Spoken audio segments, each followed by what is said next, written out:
کسی شخص نے اپنا واقعہ سنایا کہ اس نے باہر جانے کی خواہش تھی اس کے دل میں نا، تو اس نے اس کے لیے بہت محنت کی، یعنی چڑھاوے بھی چڑھائے، اس نے پیسہ بھی خرچ کیا، اس نے سال ہا سال دعائیں بھی کی، اس نے محنتیں بھی کی، اس نے پیسہ بھی خرچ کیا، اور جو وہ کر سکتا تھا اس نے بھی کیا، اور اس کے والدین نے بھی کیا. اس کی اتنی خواہش، اتنی محنت کے بعد وہ چلا گیا. جب وہ چلا گیا تو اس کے جانے کے بعد انہوں نے، اس کے گھر والے بھی خوش تھے، ظاہر سی بات ہے، اور وہ خود بھی خوش تھا.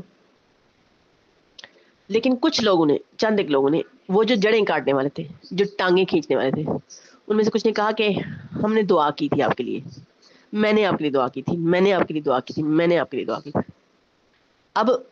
انہوں نے اپنی فطرت کے مطابق یہ کام کیا، لیکن کیا انہوں نے اپنی عزت بنا لی اس چیز سے؟ اس بندے کو یہ لگ گیا کہ میں اس کی دعا سے میں گیا ہوں، وہ جو میں نے محنتیں کی، وہ جو میں نے اتنا کچھ کیا، اس چیز کی کوئی اہمیت نہیں تھی. ان کی دعا، اس بندے کی دعا سے میں نے گیا ہوں.